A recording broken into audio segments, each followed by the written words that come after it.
to a different part of the country. This week we've come to East Anglia, to Norfolk and the town of King's Lynn. A town with some of the best preserved medieval buildings in England and a rich history of trade links across Northern Europe. Our audience members arriving here this evening, as every week, reflect the general political picture across the nation. And tonight they want to ask about Keir Starmer's trip to China and Reform UK. Are they just morphing into the old Conservative Party? Welcome to Question Time from King's Lynn.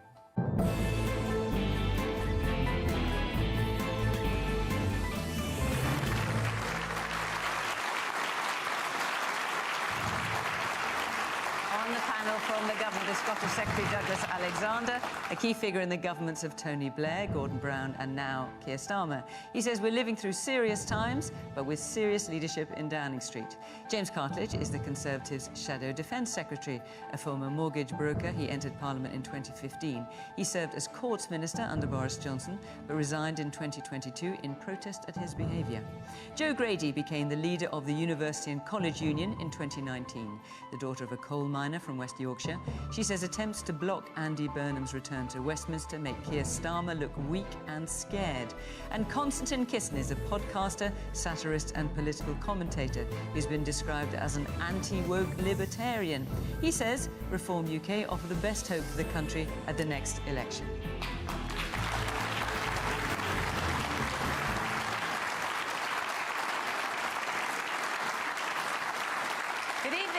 Welcome to our panel, welcome to our audience here in King's Lynn. Very nice to see you all. Thank you for coming along. And of course, welcome to you at home. Join in the conversation, always pretty lively on social media, or just sit back and watch the programme. Right, let's get started with our first question, which is from Steve Dolby. Who should Keir Starmer prioritise cozying up to? Donald Trump or Xi Jinping? Of course, Keir Starmer currently on a visit to Beijing. Cozying up, as you put it. He might not put it that way, to Xi Jinping. James? Well, look, I think that for me the key thing about the visit to China is just look at the reality of what's actually happened this week. We've learned that China has been providing Russia with the means to develop the Orezhnik missile. This is a hypersonic, nuclear-capable missile that could hit Europe and hit ourselves. It's a very serious threat. The fact China is doing that shows that they're a serious threat to our country. Instead of kowtowing to China, the Prime Minister should be robust, showing leadership and standing up to that government. And the last thing we should be doing is allowing them to build a massive super embassy in the heart of London, right next to the key financial cables that support the City of London. So China is the UK's third or fourth, depending on where you get information from, largest trading partner. We export £45 billion worth of goods to China. Should we just not talk to them? Well, obviously, we do have an economic relationship with China. That is a fact. The question is, what are we... It's a very significant one. Yeah, but the question is, what are we prepared to do as a country, given the threats we face? Obviously, I look at it from a defence point of view. But if you look at it economically, it has to be said, the government have struggled to deliver a growing economy. We have unemployment rising. We have inflation significantly higher than it was at the general election, when we had it on target at 2%. And the worrying thing is the Prime Minister is floundering around trying to deliver growth in the economy. He's gone to China with some pretty weak fare has come out in this deal as far as we can see. What he's not doing is confronting China about its abuses on human rights, about the fact that it is a clear threat to this country and the way it is supporting Russia. That is a clear and present danger to our country. We need a leader who is strong and stands up to China. Douglas, has James got a point? We haven't got much out of this visit. Well, if you're... I come from Scotland. The Scottish whisky industry is one of the top 10 whisky markets in the world. This morning it was announced that the tariffs of Scotch whisky being imported into China are going to be halved. That's about 250 million pounds worth of value for Scotch whisky over the next 5 years. So I think it's frankly insulting to Scotch whisky workers for you to suggest that there aren't significant gains that can be secured from that relationship. But it's good for them, but what about other industries? Well, we've got about 370,000 people working across the UK based on the relationship. You're right. It's the fourth largest trading partner. It's the world's largest economy. It's the biggest exporter of goods anywhere in the world. It would frankly be completely daft in the interest of the UK's national interest not to be talking to China. That's why Mark Carney from Canada was there last week. It's why Donald Trump's going in April. It's why President Macron has been 3 times in the last 8 years. The German leadership has been there 4 times in the last 8 years. Let's look at the record of James and the Conservatives. They promised a new golden age, and actually what they delivered was an ice age. There hasn't been a British Prime Minister visiting China for the last 8 years.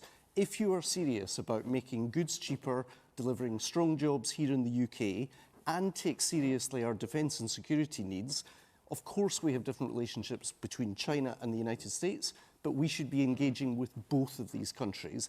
And frankly, what we saw under Boris Johnson, who actually approved the embassy that you're now complaining about, the Prime Minister of the government in which you served, the reality is he trashed our international relationships, and I personally, in these deeply troubling times, do feel a sense of relief that we've no longer got the clown show we had in Downing Street, but we've got serious leadership for serious times.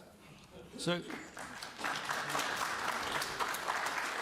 with respect to insulting workers in the whisky industry, would you like to apologise? I am talking about a country, would you as I like said, to apologise? that this week has been found to be providing the key materials for Russia to develop a hypersonic nuclear-capable missile. They've already hit Ukraine with that missile. This is incredibly serious. We need to stand up for ourselves and our allies. You know how serious it is in Ukraine, Douglas. We need to confront China. We need to stand up to them, and it starts with. Well, what do you? Are you saying don't talk to the Chinese? Let's talk about the embassy. Are you saying don't talk to the Chinese? You've had your answer, Douglas. I'm asking you a question. You said about the embassy and about Boris. When Boris approved China having an embassy, of course China's going to have an embassy. We didn't know they were going to have these so-called dark rooms down in the So let's talk about the embassy. Let's talk briefly about the embassy, and then let me bring the audience in. Right now, they got China their hands has up. 7 buildings in London from which it runs its diplomatic service. If you talk to MI5 or MI6, they would prefer China to be in 1 building rather than 7 buildings. And as far as the cables you're concerned, again, please don't insult MI5 and MI6, who have been very clear that there are mitigation measures that can be taken in relation to this particular site. Let's hear from our audience. Yes, woman there in the grey top. We're a small country, I think we'll all acknowledge that. And I think there has come a time where we do need to look at what superpower we're going to essentially look at. You know, I think I'd rather be looking at China right now than I would America. At least China, we know what's going on with them. America, it seems like Trump especially, every day something wacky comes out, you know, whether that's buying Greenland or the stuff happening with ICE. So personally, I'd much rather be in China's bed at the moment than America's. And there, blue sweater. James, your central point is that China's making some components that are being used in Russian munitions. How many Western-made components are also being found in Russian munitions in Ukraine? Right. Yes, briefly. I am incredibly proud of the way that in government we provided Ukraine key weapons which helped them to defy the Russian but invasion. do you want to answer his question? We did not supply the Russian side. Let's be absolutely clear about that. We provided them with anti-tank weapons. That helped stop that first column, which was heading for Kyiv early in the war. If it had got there, we would have been in an absolutely terrible situation. So I'm proud of what we did. And what it shows is what happens when countries are strong. And yes, we may be, nowadays, less powerful than we were, but we can punch above our weight. And in my view, there's a big difference between China and the US. China is a dictatorship. The US is a democracy. It remains our closest. It remains our closest military ally, and we need to stand closely with them because the threats we face are very serious, and China is at the heart of it. Konstantin, so Steve's question is a kind of either-or, Donald Trump or China. Is that how you see it? No, if we were a serious country, we'd be cozying up to everybody. It doesn't mean we would go into with our eyes closed and ignore the fact that China is a communist dictatorship. But we are going to trade with China. We're going to trade with other countries in the world. And by the way, on the spying point, all the major powers in the world spy on each other. Part of the thing, we should just get better at spying and defending ourselves against Chinese spying. That's my view. But in terms of what we're actually, let's just talk about what we're actually talking about here. The reason we're having this conversation is, of course, the American administration went to Davos and said something that many sensible people across Europe have been saying for a very long time, which is that Europe and Britain, unfortunately, are engaged in the process of what they call civilizational erasure. We are making ourselves weaker. We are making ourselves militarily weaker. We're making ourselves poorer. We are at a point in this country very close to the point where we can't produce our own steel anymore, virgin steel, which you kind of need if you're going to have a military and if you're going to contribute to things like the war in Ukraine. And what happened is European and some British leaders got their knickers in a twist about that fair, if undiplomatically stated criticism, and they decided to run to communist China because President Trump really offended them. This is such I mean, I have seen more grown-up behavior in a nursery. It's absurd. The United States is the most powerful country in the world. We speak the same language. We share a culture. We share a history. We share an ethnicity, for God's sake. We watch each other's TV shows. We listen to each other's music. We watch each other's stand-up comedy. We are connected. These are the most powerful allies we could possibly have. And all they're saying to us and to Europe is be better allies, be stronger, be more self-reliant, produce our own energy. That is what we should be doing instead of worrying about which superpower we're going to be a lapdog to. Joan. Do you think Konstantin's got a point? I mean, I think that if we're wanting to know what Keir Starmer's motivations are, it should be the British public. I think that the natural, or at least historical in recent years, world order of where our allies are around the globe has completely shifted. And to some extent, it's completely shifted because we've got an absolute lunatic in the White House. You know, everybody is watching on in horror at what is happening on the streets of major US cities. Now, of course, we can and we should also talk about human rights violations in China. The two are not incompatible. And let me tell you a quick story. So I represent people who work in colleges, universities, adult education. The university in Sheffield, Sheffield Hallam, had a really important research project that was looking at supply chains in China. They discovered that there was huge human rights violations, slave labor used in these supply chains.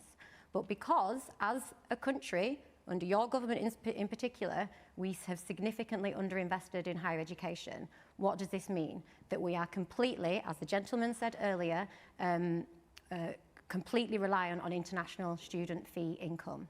So the Chinese government, and we have this on record from research, the Chinese government directly intervened in Sheffield Hallam to close down that research centre.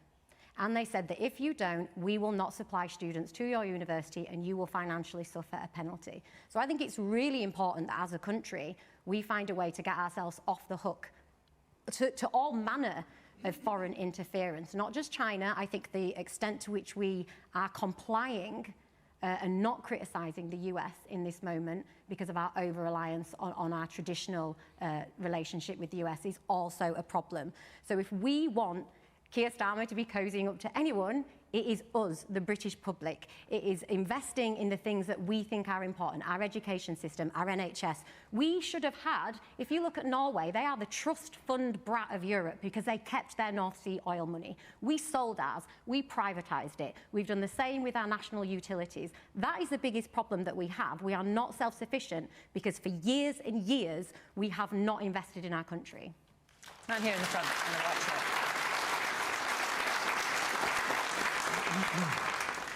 Is there not an argument, perhaps, that rather than cozying up with one power in particular or another, that we could look to strengthen ties with the superpower on the continent, the European Union?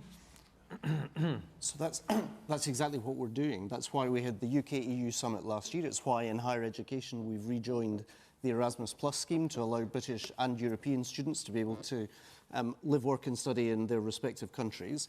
It's also why, frankly, we had to repair the damage. It wasn't a cheap point, it's just a statement of fact that under Boris Johnson and our predecessors, they trashed our relationship with Europe. Remember, it was Liz Truss who was asked, is Emmanuel Macron, the President of France, a friend or a foe? And she couldn't answer the question. So there's been a huge amount of careful, diligent diplomatic work done to rebuild our relationship with Europe. We're going to have annual summits every year with the European Union because you're right, it's really important we trade with China. China's our fourth largest trading partner, but geography still matters in trade. And actually the closest large trading bloc is not the United States with 18% of the trade, but the European Union with more than 38% of our trade across the United Kingdom. Yes, except Europe is declining. Well, Europe is now something like 9% of the world's GDP. I'm not anti-Europe. I think we should have a positive relationship with Europe. Do you accept geography matters in terms of trade? Of course geography matters. What I'm saying is that market is declining. So our largest power economically is the European Union. Yes. That might be ideologically inconvenient, but it's a fact. Why is it ideology? I voted Remain at the referendum. Stop arguing about ideology. It's a matter of fact. Europe is declining as a market. The United States is the most powerful country in the world. We have to be allied with them. That doesn't mean we have to be nasty to the Europeans, although I wouldn't mind if they didn't send us so many boats with illegal immigrants on them. So one of the deals that we've done in China, incidentally, is to deal with components for engines that are being used to bring people across the channel illegally. That strikes me as categorically in the British national interest. The woman with the glasses and the black top, yeah. Yeah, I was just going to agree and say, you know, we don't just have to look at China or the US. I think we just have to say that it's neither of those, but we need to strengthen Europe, but also Canada. You know, Mark Carney was the only one that actually spoke sense and actually talked about the middle powers, and we need to bring the middle powers together. And only by doing that, we actually have a show of strength. Man further behind you in the white top. When it comes to cozying up, I think that was the original question. My cousin who lives in Florida texted me tonight because I was talking about coming on the show, and she said she thought the election was about the super rich, not blowing up the world and killing our own people. What, the election in the States? Yes. Right, OK, so she's not happy with the way it's turned out. A man here in the front. General consensus appears to be that Mr. Trump is not a very good man and he's a bit deluded. But there's a lot of Americans actually who still believe he's the right man for the job. I'd say in America that's not necessarily the general consensus at all. Well, I've got a brother who lives there. He's not a fan of Donald Trump, but to be fair, and he said he probably won't get in again. But there's a large amount of people who still believe that Donald Trump is the man to take charge and run their country. And do you think Keir Starmer is right to go to China? I mean, obviously... Do I think that... Keir Starmer is right to go to China this week? I think that we have to have allegiances with everybody, but we have to be wary of where those allegiances lie and what those allegiances are capable of. OK, man there with a grey shirt and a black T-shirt. That's it. Yeah, no matter what you think your opinions are on Donald Trump, he is still one of the biggest leaders in this world. You know, you could say he's a Looney Tune, lunatic, whatever. He is still the president of one of the biggest countries in this world. So I believe that we should be treating him with respect no matter his opinion, as much as the person, you know, the president of China as well. And the scenes that we've seen in Minneapolis these last few days? What's your response to those? Well, I haven't really seen much about... I have seen a lot about it. My opinions on it are my opinions on that. But, you know, it's a force that government in America have brought in, and it's up for the American, you know, the White House to react to the scenes they've seen in there. OK. All right, let's move on. I'm going to take another question. But before I do, I just want to tell you where we are next week, which is Dorking. And the week after that, we're off to Bristol. So if you live in or close to either of those areas, Dorking or Bristol, and you'd like to come and put your opinions to our panel here, go to the Question Time website, follow the instructions, and we will see you there. Right, our next question is from Simon. Simon Nobbs, where are you sitting? There you are. Off you go. Yes. How can anyone think Reform are a party of change when they only appear to be a care home for old Tories? Well, I think it's clear where you stand on the issue, Simon. Konstantin, care home for old Tories. Well, it's interesting. You introduced me as a Reform supporter, which I'm not. I was asked a question about which party seems to be looking to address the issues that I care about. That is, of all the parties on offer, Reform is doing more of that at the moment. I was just quoting you, actually, Konstantin, saying you said they offer the best hope for the country the next election. I never said that. I've never said that. It's not to say I disagree with it, but we're so far away from the next election. How can you know which party offers the best hope? They are talking about the issues that are important. They're talking about net zero. They're talking about economic stagnation. They have a sensible understanding of the transatlantic relationship. I'm in favor of all that. If Keir Starmer comes out as being pro-dealing with illegal immigration, which he isn't, if he comes out against net zero, which he isn't, I will vote for him in a heartbeat, and I will vote for any other party. I'm not a party person. I care about the country. Now, as to your question, I think you're talking, of course, about the defections from the Conservatives to Reform. Have Reform had a good transfer window, essentially, is your question. Mixed bag. You know, they've signed a couple of duds, in my opinion. They've also got a couple who? Well, let's, you know... Come on, Konstantin. I mean, listen, if we've learned anything so far, we're only 15 minutes in, is you don't hold back. I do not hold back. Come on. Look, who are you talking about? Not the last time, the penultimate time, previous time, or whatever, the 2 times before I was on Question Time, I remember arguing with Jake Berry, who was then a Conservative minister, who was telling me that net zero is brilliant and wonderful. He's now a member of Reform, which doesn't make a lot of sense to me. However, if you look at Suella Braverman and Robert Jenrick, we had Robert Jenrick on my show yesterday, that episode will go out on Sunday. Very impressive people in many ways. And Suella Braverman and Robert Jenrick are people who resigned or were forced out from the Conservative government as ministers precisely for trying to do the sorts of things that Reform voters want, particularly dealing with illegal immigration and mass immigration. They were forced out. I mean, Suella Braverman, when she was on our show, said, I said to her, it must have been the civil service that hampered you in this process. She said it was not the civil service, it was Rishi Sunak. So what happened under the Conservative government is they have a portion of the current Conservative party who are people who are very compatible with Reform. They are all going to move over to Reform, and Reform have to take them in because they have to salvage what they can from the corpse of the Conservative Party to be able to win the next election. You happy with all those defections?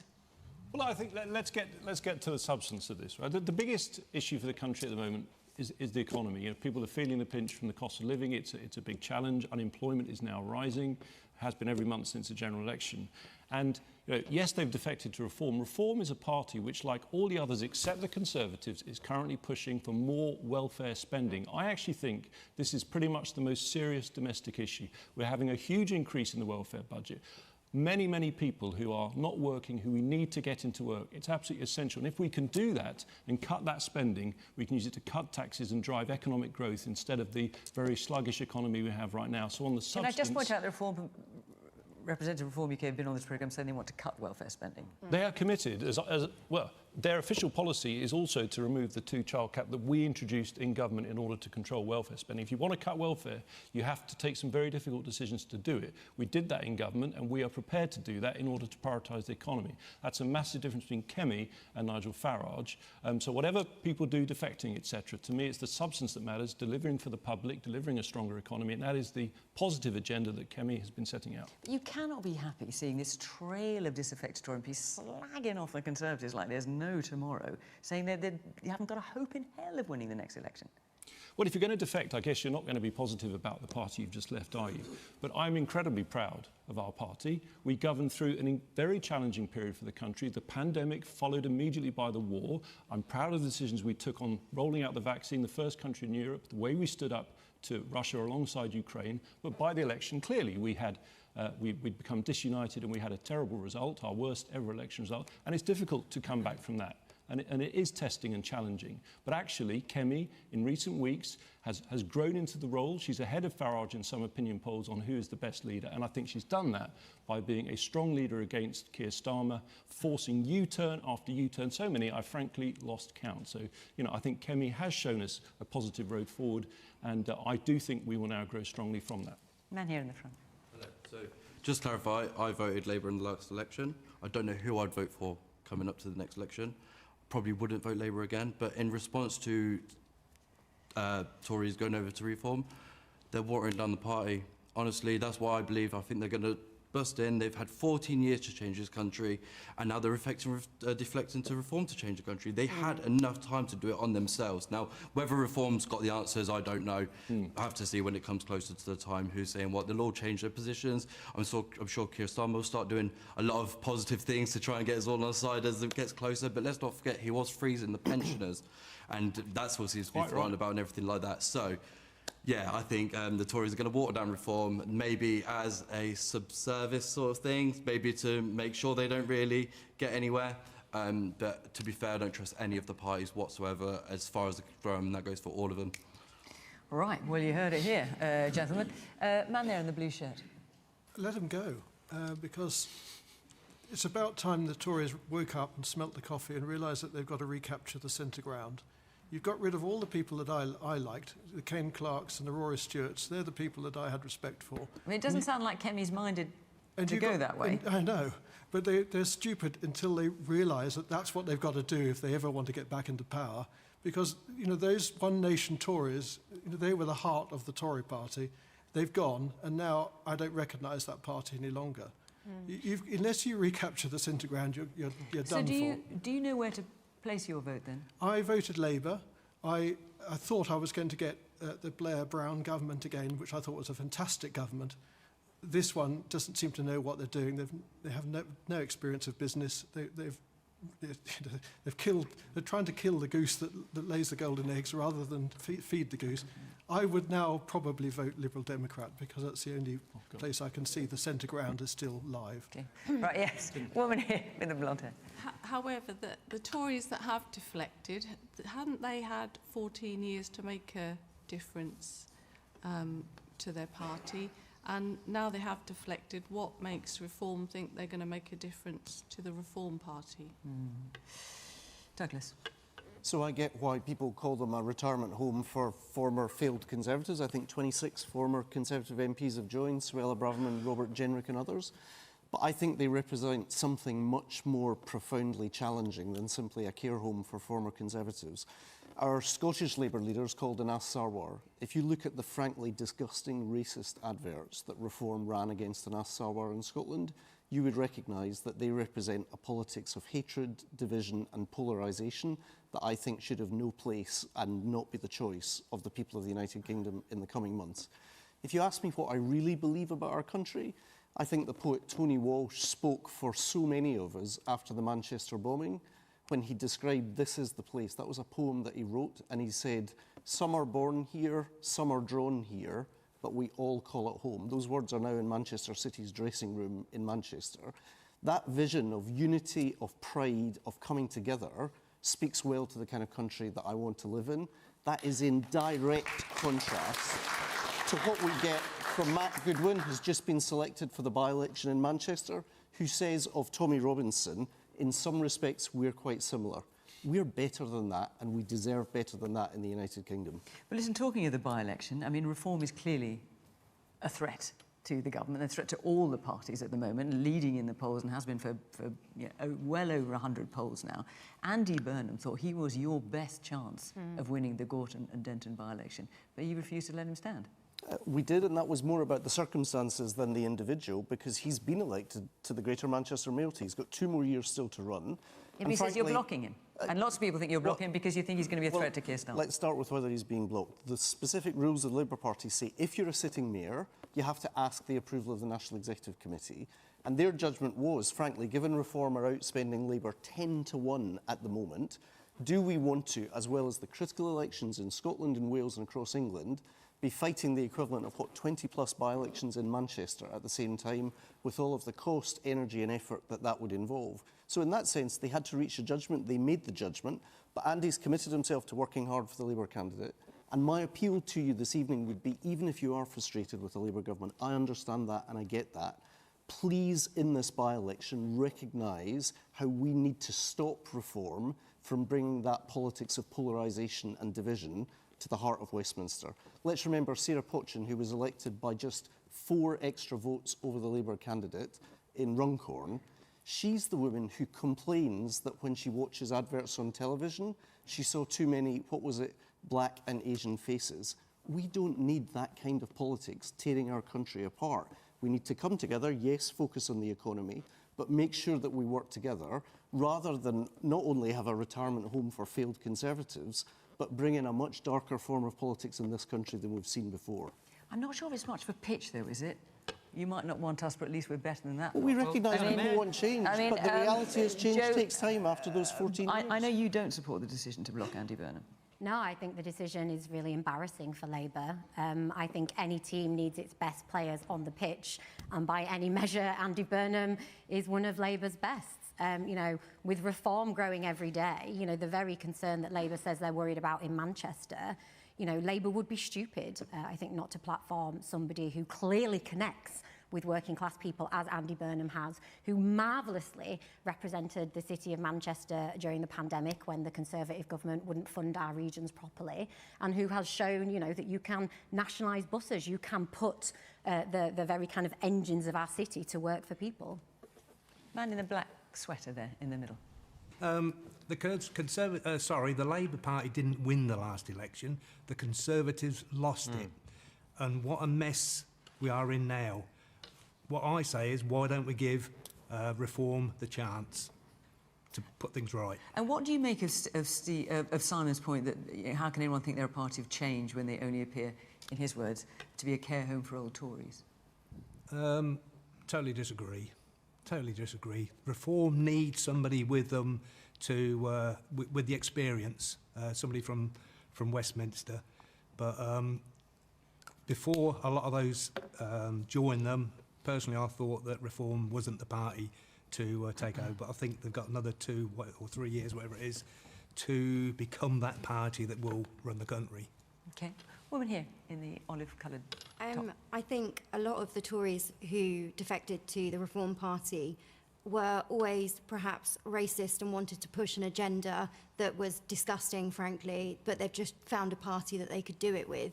I honestly think general consensus, particularly amongst young people, is that we've lost our humanitarianism, and the only party that is showing any semblance of that is Green at the minute, frankly.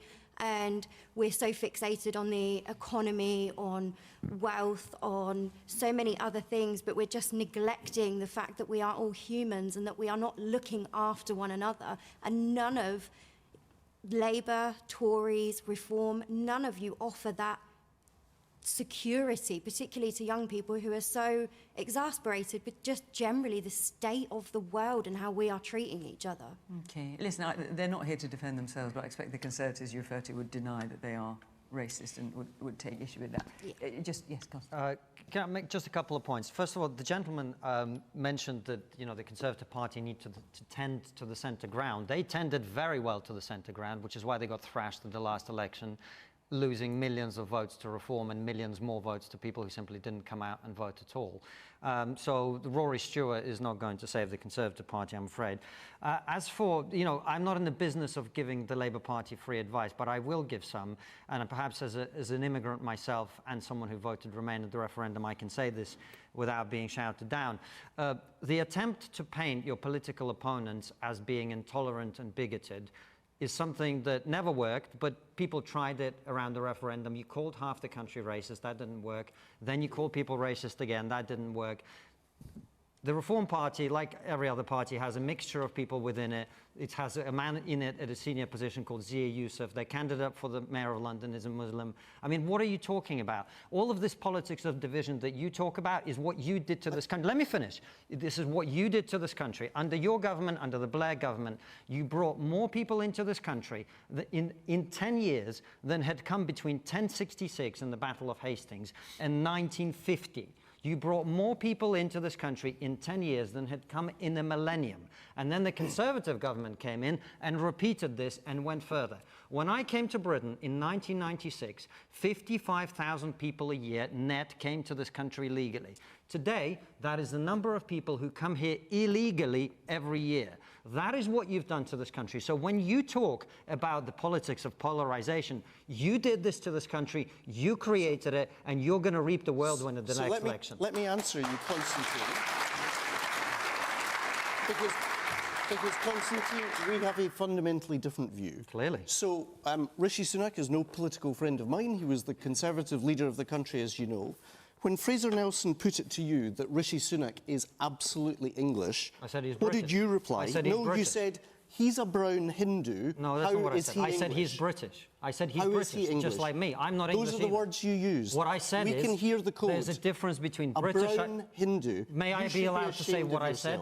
There's a difference between saying you're English and you're British. I am British. My children born in this country are not English, but they're British, and that is the distinction I made. So Rishi Sunak is not English? No, I don't think he is. I think he's British. He's a I respectfully disagree. If you live here if you actually listen and you're to the Prime Minister, if you listen to Rishi English. Sunak himself, he said prior to being elected as Prime Minister that he identifies as a British Indian. I can hear the So code. I'm quoting him. Well, you've clearly got a different What's his ability. colour got to do with it? It's not about his colour. You he said himself brown Hindu. Yes, You he's a said British brown Indian. Hindu. Yes, he's a British Indian. So why did you mention his colour? I'm glad you came here with prepared sound Why bites, did you but they don't work anymore. Why This is did the you point mention his colour? Because I'm trying to make the point that he's a British Indian, which is what he is, just like I'm of Russian descent in this country and I'm British. It's a very simple point. I can read the code. Well done. I'm going to move on, take another question. Can I say something Very, on very this, quickly, though? Joan. Because, normally when you get a sequel, it's because people really liked the first version, right, with Reform and the Tories. We're not getting that. And for me, and I think for a lot of working people and people who want to see a progressive country, kind of swapping out one group of privatisation hungry suits for another isn't going to cut it. We've been talking on this show about who we want to see in Parliament. You know, I want to see some regular people. I want to see construction workers. I want to see NHS workers. I want to see teachers. We've got, I think, about 120 people in this audience. I would like to swap some of our sitting MPs out with you, and I bet we would get a lot more done in a week than you're seeing getting done in Parliament. And I think that is a major problem that we have, whether it's the Tory care home for reform or not. Right, I'm going to move on and take another question from Valerie. Valerie Younger. Off you go. Hello. With the extremes of weather we are living through today, is it time for an urgent, non-partisan response to the climate catastrophe and to call out the deniers? So how do you see it at the moment, Valerie? What do you think is going wrong? Well, I think everyone's a little bit scared that actually it's been watered down, our efforts to... What, commitment to net zero yeah. you're talking about? I think so. OK. Douglas, an urgent and non-partisan response. I mean, Labour's committed to net zero by 2050. Yes, and historically there has been a bipartisan consensus, and I think that's something of which the country should be proud. I take a pretty basic view of this. If you deny climate change, you're not disagreeing with political opponents. You're trying to disagree with physics, chemistry and biology. Science is a pretty unforgiving judge of this, and if you look at what we're doing in terms of global surface temperature rises, we have no alternative but to be taking action. And that's why, frankly, I do think for all of James's talk about Kemi Badenoch, it's frankly irresponsible to imperil the cross-party consensus that has been put in place based on clear and unequivocal science. There may be votes in it, but the reality is I don't think it does a service to the country when we know that there is not only scientific evidence of it, but actually huge economic opportunities if we're sensible and smart about it. We've been talking about China. Look at the amount of money that China has invested, not just in solar energy, in wind farms, but also battery technology for electrical cars. The truth is, there is huge economic opportunities if we manage this transition in a sensible way. So both for reasons of economic prosperity, but critically for reasons of recognising the science, we have to try and protect and maintain that cross-party consensus. And you were part of that cross-party consensus, James. Certainly in 2022, you supported net zero by 2050. What's changed? Because you don't anymore. Well, I mean, look, the first thing to say is when we're in government, our emissions were halved. Everyone who so why have you in this part changed of the your world, mind? That's what I don't understand. Because you were all for it, to the point and that, now you aren't. That Douglas made. Let me just respond to the point that Douglas made. Huge increase, massive increase in offshore wind in East Anglia, and huge progress in renewables. The problem is energy has now become so expensive. It's a particular challenge for our industry and our businesses. Our industry is not competitive because of the cost of industry, and that does include significant green levies. What Kemi has said, she has not said, hold on a minute, she's not said she's a climate denier. What she's said is to get policies in place for this, they have to be affordable to the public. They can't cripple the economy. If we do that, we won't gain anything. We've delivered much lower emissions in this country, but now we need the strong economy, which will come if we get our energy prices down and have a competitive industry again. Woman at the very back with the glasses. Would it not be more affordable if we weren't paying bonuses to those people in charge of our electric and gas companies? Okay. And the man next to you, actually, you got your hand up as well. The reality of climate change is we've been heating up and cooling down for billions and billions of years. There's a wise old sage, David Bellamy, he quoted that and he got basically bunged out of television interviews and that because that was his view. Why don't we use up the resources and implement the wind power and all of the other things that we so desperately need? In a 200-year period, we've industrialised this country. Man won't be here forever, and we'll go back to the conversations about Trump and Putin and the Chinese guy. We'll go back to all of that. Somewhere along the line, one of those maniacs is going to ruin us all, and we'll be back to zero. We'll be, you know, we're just going on about it. We're not utilising what we've got whilst implementing what we think we need. Man here in the blue shirt. I think it's to try and present the problem as just so binary as go for the economy or go for the environment is not honest. I think we need to be realistic and say how much can we really influence in the world in terms of our net zero, but also we need to balance that in terms of not throttling the economy and going too far the other way. I think there's a lot of work we need to do in terms of energy infrastructure to make sure that those new wind farms and things can get connected to the grid properly. But I think we need to be realistic. We can't influence the world as much as places like China and India can. So do you support the government's efforts to reach net zero by 2050, broadly? I mean, it's such a difficult thing to say yes or no for something like that. Probably yes, but it's not as simple as just saying net zero bad or good. It needs to be reasonable and it needs to be controlled. It can't just be something that we cut off all fossil fuels and just expect it to carry on and not affect anyone badly. Konstantin. Can I just first of all ask Douglas and James, what percentage of global carbon emissions is Britain responsible for? Historically or in present Currently. terms? About 1%? About 1%. 1%. So if we reduce our carbon emissions to zero and destroy our economy even more than we already have, we will reduce global carbon emissions by 1%. That's what we're talking about. Now, that's what we're talking about, right? And the promise of net zero was, well, it doesn't matter that it's 1% because Britain is a global leader. We will inspire the world if we destroy our industry and hand it over to China, who's going to make the same things that we still need but dirtier, and then we ship them back here on ships that use the dirtiest fuel imaginable. If we do that, the Chinese will be inspired to commit industrial suicide as well. The Chinese clearly are not as stupid as our leaders, so they haven't committed industrial suicide. That is what net zero has done. We have the highest industrial electricity prices in the developed world.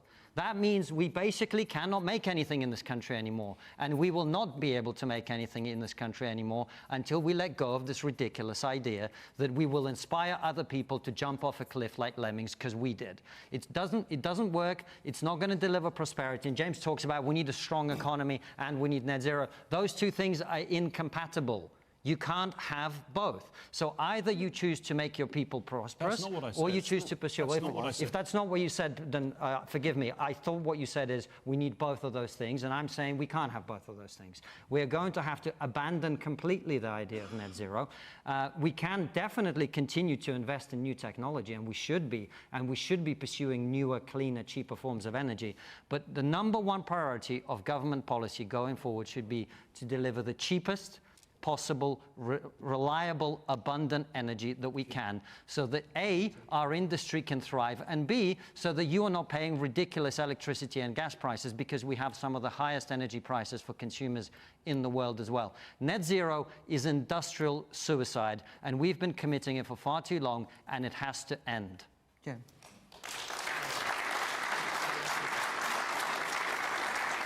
I think there's a few things to say. I mean, one is that we have very high utility bills because foreign companies own our utilities and charge us sky-high fees. What I want to say about this particular topic is climate change is real, right? If you have lived in a flood area or you've been affected, you know that it's real. Extreme weather is real. As I say, this has huge consequences for us, but it's also having huge consequences globally. Over the last 10 years, there was 250 million people displaced because of extreme climate emergencies. As far as I'm concerned, I think we don't have to say that a strong economy is incompatible with actually trying to improve what we do to the environment. We know from research that we've done as a union that if we want to properly invest in our economy and to train people in the skills that we need for a green economy, we need £1.75 billion of investment. We need that to train people for 1700,000 jobs. So there are options that our government can take. We can start investing in education. We can start paying the people who deliver that education properly. We can build new industries for people to work in. At the minute, we are having this debate about it's one versus the other. We're having a debate that we can't afford to possibly do that. We can afford to do these things. We're one of the richest economies in the world. But our money is going to pay shareholders dividends to investors in foreign countries. And our government isn't investing properly in the sectors that we need to rebuild and restructure our economy to the things that we need. We can do all these things. We just need some ambition and some political belief in Westminster to do them. Man in the blue shirt with the glasses. Net zero and saving the environment. Why are they introducing a pay-per-mile scheme for electric vehicles, which is going to stop people from wanting to buy one, but also get rid of their electric ones and go for petrol or diesel? Because as many people have observed, we do need to sustain the taxation that pays for your schools, for your hospitals, or indeed for your roads. And the reality is, as we transition to electric vehicles, the revenue that previously came from petrol vehicles is going to come down. So it is appropriate that over time there's a transition in terms of taxation as well as in other areas. But the point that has been made more broadly is, are we going to negotiate our way to net zero, as Konstantin seems to suggest, out of charity or a sense of benign goodwill? The reality is we can compete our way to net zero. Why are the Chinese cornering the market in electric vehicles, in photovoltaic panels, in wind farms? Because they basically no, let me finish the point. Because they recognise, if you like, the 19th century was defined by coal, the 20th century by oil, the 21st century is going to be defined by electrics in terms of data centres and everything else. So it would be irresponsible economically for us not to be investing appropriately in this transition. And on energy prices, James, you talked earlier about Ukraine. The reality is wholesale gas prices in Europe are still about 75% higher than pre-Putin's invasion of Ukraine. So rather than making cheap points about net zero, recognise the geopolitics is still driving energy prices across Europe. With respect, and the gentleman right at the back said this, he said, why don't we make more of what we've got? The most insane policy of all is that we currently import oil and gas from countries like Norway, who are drilling them from a basin that we have denied ourselves access to. We've been importing oil and gas for decades, James. Why are you shutting down our production? The North Sea. These are our natural resources that we own as a country. We should make the most of them on the transition. No other country in the world would do that. It makes us poorer, and it doesn't reduce emissions because we just import that energy from elsewhere. So we need it for our economy and for our prosperity. So, James, first of all, totally irresponsible the oil that's produced in the North Sea is sold into the global market, so it doesn't affect the global price of oil. Secondly, the reality is there has been changes made most recently in terms of tiebacks and the requirements that have been asked in terms of the North Sea. What you said but doesn't make any thirdly, sense. it is a fact that gas prices are about 75% higher. Do you accept you just that? said oil is sold into the global market, so it doesn't affect the global price. If we were producing it, there'd be more available, and that would affect the price, of course. But the key thing is, it's those jobs, many of them in Scotland, Douglas, and as you know, they're jobs we're turning our back on, and all we are doing is importing from elsewhere. And we should be under making the your most of government, our energy resources. Very quick question, if I may. If this is a global issue, why do we have the highest industrial energy prices in the world? Because Europe's gas and oil prices are significantly higher than the United States. But why don't they have higher gas prices? Why are we the worst at this? Sorry? Why do we have the highest? We in Britain have the highest. Well, even though we've got gas in the North Sea that we could be producing and employing your constituents. Well, partly because we didn't build the power stations under James's government that were promised by Nick Clegg and others in terms of power stations don't produce stations. gas; they consume gas. No, but they produce electricity, and the economy's moving towards electrics, not least electric vehicles. We're not producing our own energy. This is why I said you guys should be in Parliament. All right. But you don't let me take two more points, and I want to move because I want to fit in one last question. The woman here, we haven't had anyone from the front here. Yes, hang on, let me just get a microphone to you. Off you go. Yes, I mean, another reason why the bills are so high is because of the green levies that are put on people's bills. And I didn't realise that until quite recently. You know, disproportionately, poorer people are more affected by that. You know, it should come out of general taxation. I don't think it's fair. And I don't think you're being honest as a government telling people that. Man in the check shirt, sort of in the middle there. Yes. You talk about high energy prices, but we're always going to need fossil fuels at one point, regardless how much green energy you have. But for as long as the energy prices are amalgamated with fossil fuels and green energy, they're always going to be expensive in this country, and that's the biggest problem. Okay, all right. I suspect we'll come back to this subject. I'll be amazed if we don't. Let me take our last question, which is from Gail Redding. Where are you, Gail? Oh, there you are, right in the front. Does the panel think banning social media for under-16s is a good idea and will work? Right, so Australia's already banned it. France is looking close to banning it, and the government is consulting on possibly banning it, amongst a number of other things. Jo? So I think this is a really interesting question. I think that we can easily fall into a trap of debating should we just ban children from social media. But that doesn't cover conversations around actually how do we make sure that we remove you know, pornographic and particularly extreme pornographic content from social media? How do we regulate gambling adverts? You know, how do we deal with racism, homophobia, and other forms of hate speech, right? But given that the question is, should we ban social media for under 16s? No, but I think... Do you think we should or we shouldn't? No, but the point I'm trying to make is I think the question is much broader than that. There is an issue, you know, if you set up a TikTok account in the profile of a teenage boy, it takes 30 minutes before extreme misogynistic content is promoted to that user. So what I'm saying is I don't think simply banning social media for a particular age group is the issue. It is, why do we have platforms that have become so unregulated, that are controlled by algorithms, that are determined to promote damaging content? And essentially in doing, you know, we've handed over the regulation or lack of any regulation around what is appropriate to kind of billionaire oligarchs who buy social media platforms. That's the issue, and they are driving agendas. And I don't think it's as simple as just saying we ban it for a group, but there's a much bigger conversation around who is driving opinion, who is driving content, and why we have allowed these online spaces to become unregulated. And bear in mind, people are making money from this. Right? People upload this incredibly divisive and incredibly extreme content to monetize it. We saw Elon Musk severely playing politics in America, generating lots of money, driving opinion in certain ways. I think it's a much bigger question than just, do we ban under 16-year-olds?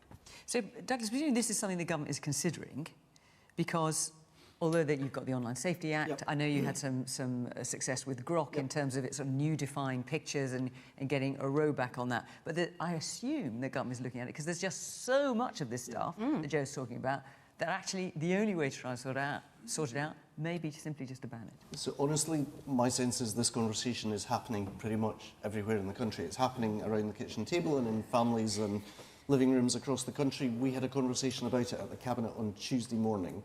Without breaching Cabinet confidentiality, one of my colleagues said, if the content that arrives on a kid's phone was posted through the post and you could open up and look at it, would any of us as parents want our kids to see that? I think in addition to that very basic point, one of our real challenges is, how do you parent effectively? We wouldn't leave our kids to wander about a strange city to meet an unknown stranger, and yet that's exactly what can happen with social media through their phones when they're sitting in their bedrooms. So I think we have a responsibility to look at this. Formally, we're having a consultation that will run for 3 months. The Prime Minister's already spoken to Prime Minister Albanese, where there's been a ban in Australia. But I would also pick up the point in terms of the algorithms. The truth is, you know, it's an unfair fight between the human brain and these algorithms. They are literally designed to be addictive. And if you look at what they are promoting just now, there's a lot of talk about the attention economy. They grab our attention. With the development of AI, we're moving from the attention economy to the connection economy. You look at how many people are already using ChatGPT and other forms of AI for counselling for some of their deepest and more personal questions. I think we have a deep responsibility to act, because if you look at the coincidence of the use of smartphones, the rise of algorithms, and the explosion of mental health problems amongst our young people, I think there's a real-time experiment that is going pretty badly wrong right now, and governments, not just here in the UK, but right around the world, are trying to figure out how we can act and get this right. So my sense is the question is, how do we get this right? How do we make sure that those companies are regulated effectively? And how do we give our children their childhoods back? And I think that's something that you would expect us to be looking at. Man in the black top there. Yes, you got the mic. So, in reference to you've discussed banning social media for under 16s, and you've touched on artificial intelligence, and we've seen in this month of January with XAI and Grok, and it's disgusting, frankly, undressing of women and the damage it's done in that regard. Do you think that there needs to be greater safeguards in relation to artificial intelligence? And in fact, do you think this ban should be extended to under 16s in regards to artificial intelligence? What, not allowing under 16s to access AI? Konstantin? On both things? I think actually, surprisingly, a lot of sense has been spoken on this so far. My wife has become, in relation to our son, a complete screen Nazi. He hasn't seen a tablet or a phone, and I don't think will for some time. How old is your son? My son is about to be 4, but I don't think he'll be seeing those things for ages. I'd be in favour of banning phones from schools. I think there's plenty of evidence now, as Douglas says, that this has been an experiment designed by addiction specialists that has been unleashed on vulnerable people, which is what all children are in that respect. I think the evidence is very clear that if you are a parent that takes a phone away from a child, they react as an addict would to having the drug withdrawn. That is the level of addiction it's causing. So I think it is a very serious issue. And by the way, I agree about, there's obviously terrible content that gets shown to people on all kinds of platforms. And that's an issue, but that isn't the only damage that's being done. Even when they're engaging with relatively innocuous content, the addictiveness of it, even when you're looking at normal things for 10 hours a day because you can't stop it, that's not a good thing. So absolutely, I would ban phones in schools, and I'd actually start there because of the impact that's having. And then social media, the issue with this is how do you implement it? Because then it means you have to get every single person to verify their identity, and there's privacy issues to do with that. And of course, globally, there are people who would have to verify their identity. If you're a freedom activist in Iran, you've got to submit your passport to Facebook or X, and now you get hacked, and now you get exposed. There's a lot to do with the implementation of this. But the broad thrust of it, absolutely ban phones from schools. And social media is not good for kids. We know that now, and we've got to be sensible about it. And what about this point about AI? Because you're taking it much broader, aren't you? Yeah, well, I don't know that... Look, children should be getting supervised internet access. It should be supervised. And I think the one thing I would say as well is we've discussed the failures of government all night tonight, and I don't think that's likely to change in the next couple of years. So as parents, I think what we should actually be doing is taking way more responsibility and saying, I, as a parent, am going to design the way that my children interact with the internet in a way that is going to be good for them, because they will need to. I mean, AI is a powerful tool, and they need to learn how to use it, not least because when we're older, they'll be able to show us what to do on the internet. We need to have our children be able to use the technology, but I think there's such a thing as age appropriateness, and internet access has to be supervised for children under a certain age. I think it's a no-brainer, really. And this is where the Conservative Party is at now. Yeah, I mean, the question was, should social media be banned for under 16s? Our position is, yes, it should. Very simple, very straightforward. That's been Kevin's position. It wasn't originally the Prime Minister's. He has now announced this consultation, so hopefully there'll be another U-turn. But I think the thing is, there are just sometimes occasions when it really helps. I've had 4 children. It really helps for parents and for families to have that lead from central government. Because you're right, these algorithms, they are designed to create addiction, let's be honest. And what do you say, James? I mean, there are some online safety campaigners, there's charities like the NSPCC, for example, they're saying that a ban is the wrong solution, that actually it would push children to using online spaces that are even less safe. Do you have any truck with that argument? I mean, I see where they're coming from, and that would be a concern. But I think that, you have to start with the ban, to have that enforced. There are going to be other technological questions that come along with this. I think you're talking about what's called the dark web. Understood. So, you have to work with the companies, but ultimately there has to be a clear direction from the centre about what we think is the right thing to do. These are the children we're talking about. Our position is ban them from social media because it's harmful to them. Jay, I've got about 15 seconds left. I know you want to say something. I just think this is kind of epitomising what I'm saying, which is an easy fix is to just ban under 16s. I think there's a much bigger discussion to be had about the dangers of the algorithm and what we see online. Right, well, I suspect we'll revisit this subject as well. It's something that's come up a number of times on Question Time. I know so many of you feel really strongly about it. We are out of time, I'm afraid. I just want to say here in King's Lynn, thank you to the panel. Thank you to our audience here. Thank you for all your contributions, your questions and your comments. And of course, thank you to you at home for watching. Remember, we are in Dorking, and then we're in Bristol if you want to come and be part of our audience. But for now, from King's Lynn, from all of us here, bye-bye.